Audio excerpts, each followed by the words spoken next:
বৈষ্ণবঘাটার petrol পাম্পে দুষ্কৃতী তাণ্ডব। পাম্প কর্মীকে মারধর ও পেট্রোল পাম্পে ভাঙচুর চালিয়েছে দুষ্কৃতীরা। ভাঙচুরের চেষ্টা করে তারা, এমনটাই অভিযোগ। সিসিটিভি ফুটেজ আপনাদের সামনে রেখেছি।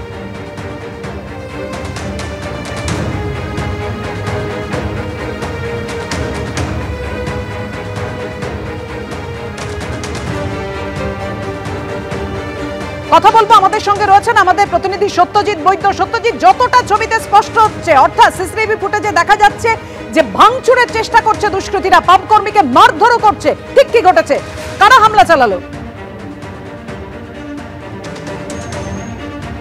একেবারেই পাপিয়া, ঠিক যেখানে আমি দাঁড়িয়ে আছি এখানেই ঘটনাটা ঘটেছিল। বৈষ্ণবঘাটার সেই পেট্রোল পাম্পে আমি দাঁড়িয়ে আছি এবং তুমি দেখতে পাচ্ছ সিসিটিভির ফুটেজ।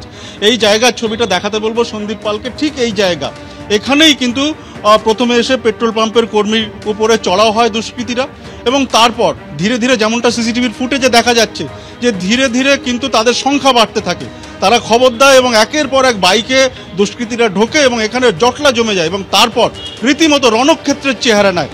এবং এই জায়গাতে শুধুমাত্র পাম্পের কর্মী, তাকে শুধু মারধর করা হয়েছে এমন নয়, সামনেই যে অফিস দেখা যাচ্ছে, অর্থাৎ পাম্প মালিকের যে বসার জায়গা, সেই অফিসেও ভাঙচুর করার চেষ্টা হয়েছিল, এমনটাই অভিযোগ। ইতিমধ্যে নেতাজিনগর থানায় অভিযোগ করা হয়েছে। এবং ঠিক কী কারণে এই ঘটনা এবং কিভাবে কেন হলো, শনিবার রাতে যখন 9:30 ঠিক এখানেই প্রথমে একজন এখানে সিএনজি ভরাতে আসেন এবং তারপর আচমকা এই পাম্পের একজন কর্মী তার উপরে চড়াও হয়। এবং কি কারণে এই ঘটনায় পাম্পের যিনি মালিক তিনি আছেন আমাদের সঙ্গে, সরাসরি জেনে নেওয়ার চেষ্টা। ঘটনা কেন হচ্ছে সেটা জানি না, কিন্তু 4 জন এসেছে সিএনজি ভরতে, তো তারা না ভরে আমার স্টাফের সঙ্গে মিসবিহেভ করে। তাকে জিজ্ঞেস করে যে তুই কোথায় থাকিস, তোর নাম কি, তোকে আধার কার্ড দেখাতে হবে, হ্যাঁ, এইসব করতে করতে তাকে এই পেছনে নিয়ে গিয়ে এখানটা মারে প্রথমে। তারপর আবার ঠেলতে ঠেলতে এখানটা নিয়ে এসে মারার পর আমি ইন দ্য মিন টাইম চলে আসি। আমি একটু ওদেরকে বোঝানোর জন্য ভেতরে ও দুজনকে নিয়ে বসলাম যে কী হয়েছে দাদা। ইন দ্য মিন টাইম ওরা ফোন করেছে, আরও 10-12টা বাইক নিয়ে কয়েকজন চলে আসলো। তারা আমার অফিসে গিয়ে লাথি মারা শুরু করলো এবং আমি আর আমার পার্টনার যে বসেছিলাম ওখানটায় বোঝানোর জন্য, তো আমাদের উপরেও মারার একটা চেষ্টা করছিল, কিন্তু ওখানে ভেতরে যেহেতু লোকজন ছিল তো ওরাও ওদেরকে বের করে নিয়ে আসে।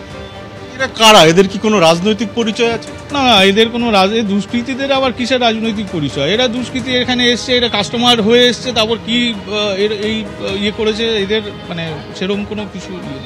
ইতিমধ্যেই নেতাজিনগর থানায় অভিযোগ করা হয়েছে এবং যেমনটা প্রাথমিকভাবে জানা যাচ্ছে যে আশপাশের এলাকা থেকেই এই সমস্ত যুবকরা তারা এসছিলেন এবং শনিবার রাত 9:30 নাগাদ আসেন এবং তারপর প্রায় 1 ঘন্টা ধরে এই পাম্পে কিন্তু তাণ্ডব চলে। ইতিমধ্যে সিসিটিভির যে ফুটেজ তাও কিন্তু খতিয়ে দেখছে পুলিশ। ঠিক কী ঘটনা এবং কী কারণে এই ঘটনা, সেই সমস্ত বিষয় কিন্তু খতিয়ে দেখা হচ্ছে। ধন্যবাদ তোমায়।